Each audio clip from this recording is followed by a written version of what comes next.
have two controls to manage. That's okay. Okay, so good morning, everyone.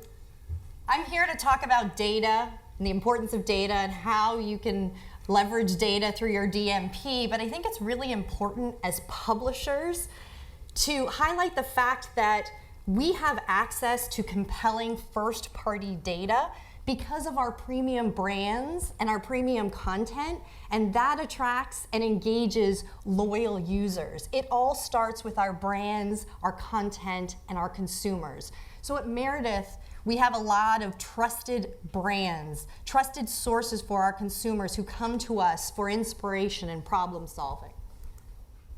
And every time she comes to us and she interacts with us, whether she's reading or clicking or searching or subscribing or registering with us, we're collecting that data and we're understanding more about who she is and what interests her.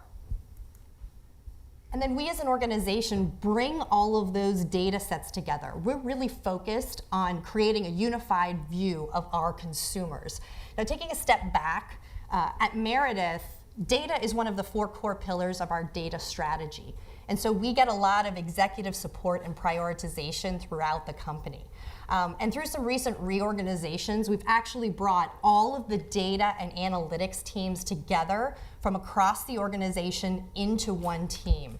My team spends a lot of time focusing on bringing all of our data sets together and making sure that they are high quality data sets. That's really important when you talk about how you're going to leverage that data. And we leverage the data not just for advertising, which we're going to talk about today, but obviously for product development and consumer marketing.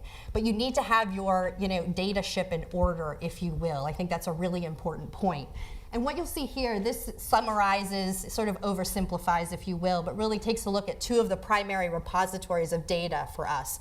So on the right, we have our CRM database, right? We have over 100 million consumers who we know who they are because they've registered or they've subscribed or they've signed up for a contest or an email. And we have thousands of data sets with which we can leverage and access against those consumers.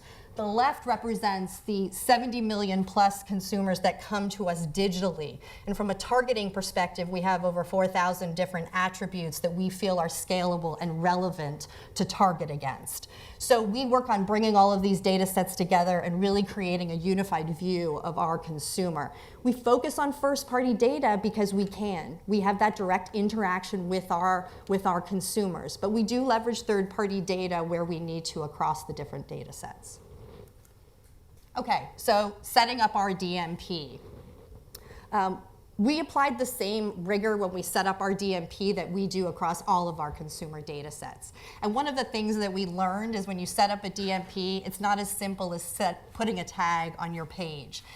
We partnered with Krux, and they truly are a partner of ours. And when we set up our DMP, we spend a lot of time together. It's not just about setting up your DMP once and you're done. You are constantly optimizing and evolving not only the data sets, but the capabilities that you have. So this really is an ongoing partnership, and it's important for you to work with a partner that's going to provide you with a high level of service. That was really, really important to us, and to this day, we continue to work with them extremely closely. So these are some of the key considerations that I wanted to share with you based on our experiences when we set up our DMP. So first of all, we were setting up our DMP against a multitude of different sites, and we're continuing to acquire new properties. So we're going through this exercise right now with Martha Stewart and My Wedding, for example. But all of these different sites, there's different sites, they have different site structures, and they have different taxonomies. So you really need to spend time understanding what attributes and what variables you want to pull from those sites and make sure that you are accurately pulling those variables. It's really, really important, and we spent a lot of time and continue to spend a lot of time making sure we're doing this correctly. So the way that we pull our data from all recipes is actually very different than how we pull data from Better Homes and Gardens. The second thing to consider is desktop versus mobile. So we can execute audience targeting against both mobile and desktop, But consumers behave differently on phones versus desktop. So you need to consider that when you set up your segments and your rules. Desktop, someone might come and look at 10 different pages and engage for 10 minutes. On mobile, it's much more about in the moment. And so recency actually is much more important when you set up your mobile segments. Capturing events and unique tools. We actually work really closely with our brands to make sure we understand not only the unique content that they have, but unique features and tool sets. So we have a lot of people who add recipes to their shopping list, who are looking at a gardening tool, who are watching a video, who are sharing content. Make sure you're capturing those data sets because those are really powerful data sets. And then finally, we wanted to make sure, which was alluded to in the previous slide, we wanted to make sure that we were tapping into our CRM database and leveraging all of the data sets and the history that we have with our consumers. So once we set up our DMP, we actually built hundreds, actually, of pre-built segments. And to this day, we're constantly building new segments, we're building custom segments, and we're optimizing existing segments. But just in terms of the process that we go through when we build our segments, first and foremost, we start with our insights. So we have a dedicated team that looks at data and analytics for sales. And we talk to them about what are the trends against our content and our audiences and our traffic. And then we look at the attributes that we have available and what marketers want. Why do marketers come to us? What audiences are they looking to reach? And then we build our segments accordingly. And again, this is a constantly evolving process. It's constantly in motion. It's not a static process. Okay, so then from a go-to-market perspective, the way we've gone to market is we've taken a look at all of those different segments, and we've also taken a look at the marketer demand, and we've packaged those segments into themes that we believe are most compelling to marketers. You don't want to sit down with a marketer and go through a list of 1,000 segments. That's not how you really want to go to market. It's about reaching an audience. And then against these packages, we can leverage demographics, price sensitivity, engagement, time of day, day of week, seasonality. So there's a multitude of ways with which we can execute against this, but you need to simplify in your go-to-market approach. So then when we actually execute our campaigns, we can execute campaigns against a variety of different scale and using a variety of different tactics. Depending on the marketer's needs. So it's really important to understand what the marketers want and what their KPIs are. So, quite often actually we get requests for either really, really broad audiences, like I want to reach 18 to 34-year-olds. That's fine, but it's not necessarily leveraging our first-party data and what we know about 18 to 34-year-olds. Or we'll get a request for moms who have a 3-year-old child who live in Indiana who bought Campbell's soup last week. Okay, that's a really small segment. So we really believe that it's the optimal approach is to work with the marketer and go to market with multiple different tiers and segments. So let me take you through an example. If you're a pasta maker, so Barilla or DiCecco, for example, if you want to reach top of the funnel and you want to build product awareness, you should be targeting our pasta lovers, but you should also be considering our comfort foodies and our vegetarian enthusiasts and people who look at recipes where pasta is always paired. And we can leverage our insights to help identify those audiences for you. You want to build broad reach and scale. If you want to build consideration and intent, you want to reach your audience when they're planning. Well, we know that people plan their meals and their recipes, look at recipes between 3 and 5 p.m. So you want to leverage time of day, day of week, or you want to reach people who are adding their recipes to shopping lists because they are planning, they are in that intent mode. And if you want to reach, influence purchase or conversion, so bottom of the funnel, in this example, mobile is a great tactic to use. So we know that when people are on their mobile phone and they're looking at recipes or they're looking at their shopping list, they are pretty much in the grocery store. So there are a variety of different ways to go to market, various different scales, various different tactics. You need to understand what your marketer's goals are and plan accordingly.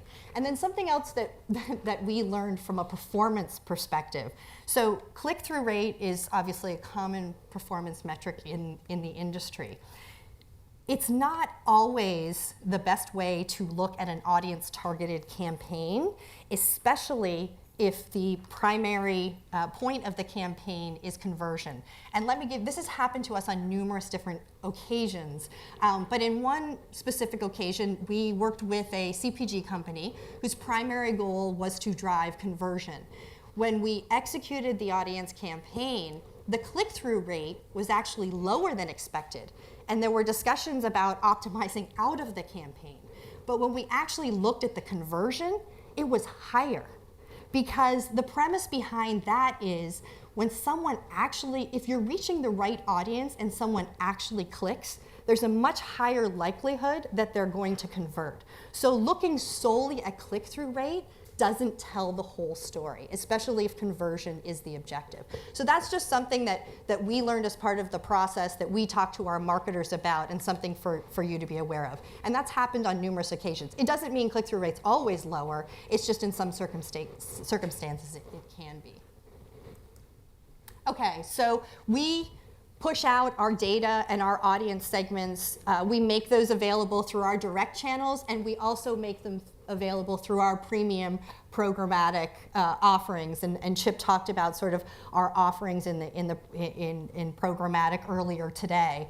You know what's interesting though is we've actually leveraged our DMP to gain insights in the open programmatic marketplace. So let me give you an example. We took a look at one of our key marketers who was bidding against our inventory in the open programmatic space. And we looked at that inventory that they were bidding heavily against, but not necessarily getting the inventory. And we matched that up against our segments and found out that they were, so that I'm not like alluding to who it was, they were actually bidding heavily against gardening enthusiasts. So we were able to go to them and say, you're really trying to reach this gardening segment. Why don't we set up a BMP for you to have a priority access to that segment and that audience? So it was really an interesting way to leverage your DMP in an open space.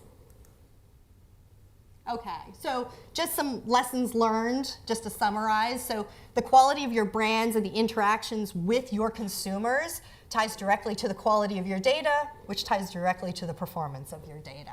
DMP setup is not necessarily one and done, and you need to work at it. There's a lot of effort put behind that.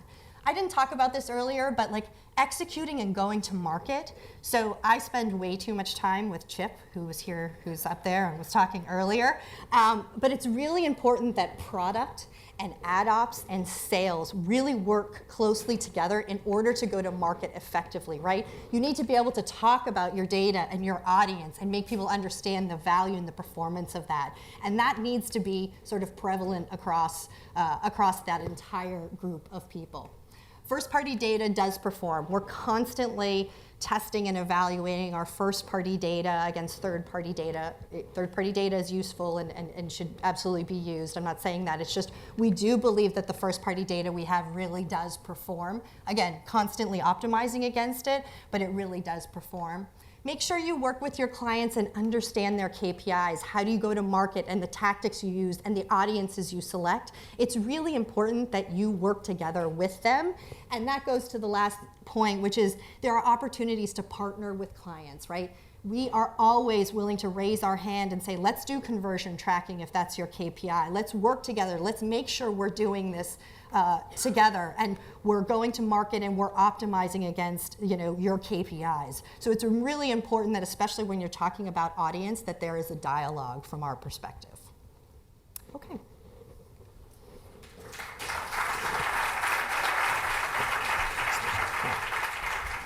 Thanks, Alysia. So Mike Moreau is Chief Strategy. Sorry, I've got it wrong. Chief Solutions Officer at Krux.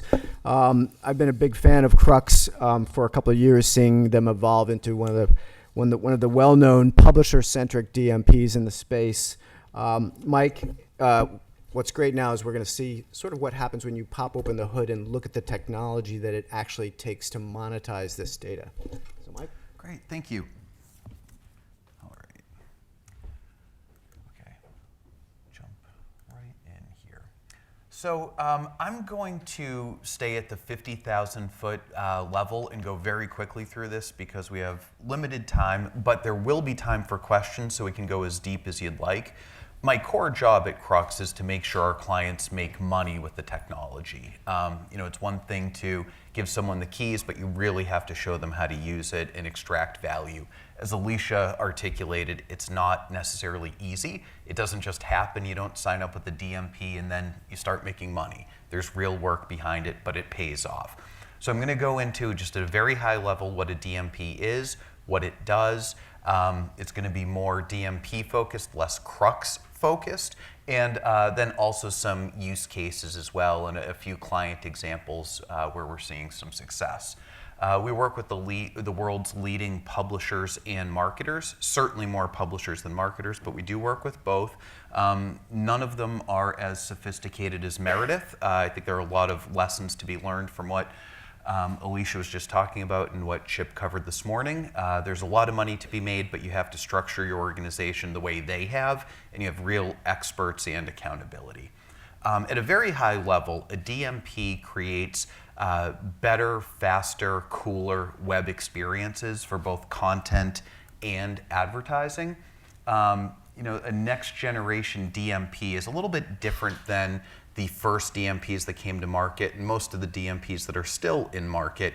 The older model was a lot more rigid. You had to understand your taxonomy, really had to set things up right from the beginning, and there wasn't a lot of flexibility after you launched. A next generation DMP allows you to collect all of the data happening on your mobile devices, your websites, everything. You store all of that data, and in real time at any point you can mine that data and find the right audiences that you need in the moment.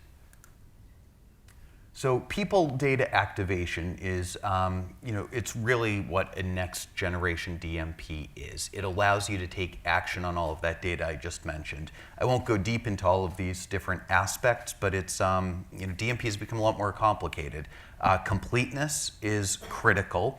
Governance, learning, synthesis, identity, and actionability. The last one being the most critical. Actionability means you can actually take this data and do something with it. And a next generation DMP takes in data from all of these different sources, whether it be social, search, mobile, CRM.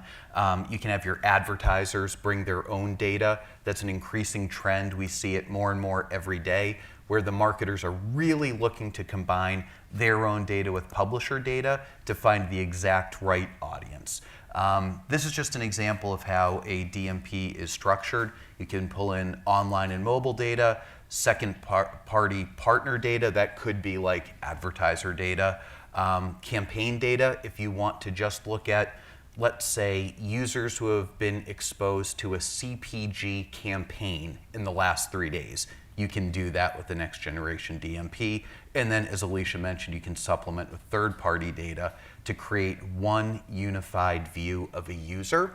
And then you use that data for many different things. It could be a buy directly on your site, could be for audience extension and buying through programmatic, could be search. There are many different applications. Basically, anywhere that you can use data, a next generation DMP is connected to and allows you to use that data. As I mentioned, there's this trend where marketers really want to find their audiences on your properties. An example is Kellogg. They've talked about this publicly, so I'm happy to share it. They have moved to a strategy where they are buying solely based on, and they're really rolling it out now, so you'll see it kick in later this year, but where they're only buying users where they have purchase-based data. They've just found that the ROI is so much higher, even if you hit one of those users 50 times. Traditionally an advertiser will ask for a frequency cap of 3 or 4, maybe 5. they'll hit somebody an unlimited number of times if they have purchase-based data, because the ROI on that investment is huge. And so a DMP is critical, because if you have a DMP, you can overlay that advertiser's data and say, okay, we have 8 million of those people that you're looking for. Buy directly from us at a higher CPM. You can do it outside of programmatic channels. Within programmatic channels, there's a ton of flexibility, but this is a trend that everybody should be paying attention to, especially if you want to hold on to the direct buys you've been used to historically. Then I'll get into a couple of quick use cases here. Circulation marketing is a major use case for publishers, both magazine publishers as well as, that's magazines and newspapers primarily where we're seeing it, but there are other types of clients that are doing this. There are really advanced ways you can use a DMP to do A and B testing, to do conversion analysis, many different tactics that can be taken to generate additional subscriptions with limited investment. Our clients that have the highest ROI on Krux actually use this use case.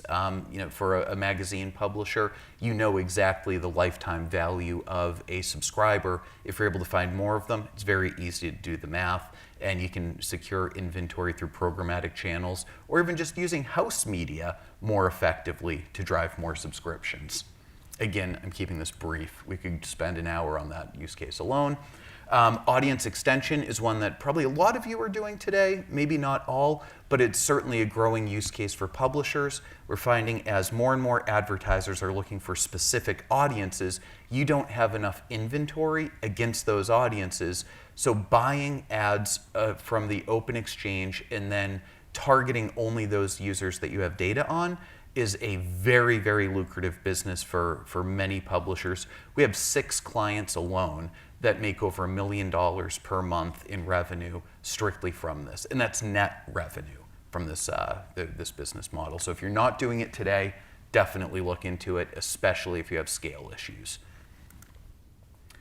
And then, private marketplaces. Alysia touched upon these a little bit already, but this is where we see data playing in the programmatic world right now. It's all around PMPs. The open exchange, what we found is they're not able to catch. Any of the big exchanges cannot catch what you're pitching. So if you're sending them a first-party data set, they're not equipped to handle that, merchandise it, and process it. It really takes humans at this point. So you have to articulate the value of your first-party data and the segments you have and strike those deals directly with advertisers. It says up here that we have one client that has over 900 live. We actually just recently had a client surpass 2,000 private marketplace deals currently live. This is a very real trend, takes a lot of effort, but there's a lot of money to be made. We have a public case study out there from Centro. I listed up here a 4x increase in CPMs. Certainly that happens, but it happens more on a smaller scale. Centro has tremendous scale, tremendous. They run probably the cleanest exchange out there, and they went public with a case study that by using first-party data in private marketplace deals, they've been able to increase their overall CPM programmatically by 20%. So that's real money at real scale. So if you're not doing private marketplaces right now, I definitely encourage you to do so. And here's just one example where we're over time, so I'll go really briefly through this. Business Insider, it's a real example of a client that's using first-party data in private marketplaces and making real money. These are all public figures on our website. They're making a 10x ROI with that use case with Krux. So Kellogg's working with us in many, many different ways. I won't get into all the details right now, but using global frequency management, basically what they do is they look for those users that I mentioned using purchase-based data. They will manage frequency across all execution systems, whether it's video, desktop, display, mobile, whether it's programmatic or directly purchased from a site. Through their DMP, which is Krux, they can actually manage global frequency. They've gone public with a $20 million savings number. But what's really important to this group is back to that purchase-based targeting, surfacing those right users for buyers like Kellogg, who will actually pay a premium CPM for those users. And then, sorry, this is slow. Still slow. Okay. AARP, they use us in many different ways as well, but for circulation marketing and in finding new members, it's a huge revenue driver for them, just simply on the advertising use case where they're finding the exact users that an advertiser wants. They have a 14x ROI. And the last one I will mention is Time Inc. It's actually Time UK, where it's another very, very progressive publisher. They have found by finding the exact audiences that advertisers like Burberry and Bentley want, they've been able to drastically increase their CPMs and their sell-through and are achieving a 23x ROI. We found that certain publishers, especially magazine publishers, do have limited scale in some cases, so it's been important for these types of clients to think outside of the box, find that inventory off-site, but it's really working for them, and it's simply that better targeting use case. I highlight the ROI simply to show that whether you work with Krux or another next generation DMP, there's real money to be made, and your peers are doing it today. And that's it. Thanks.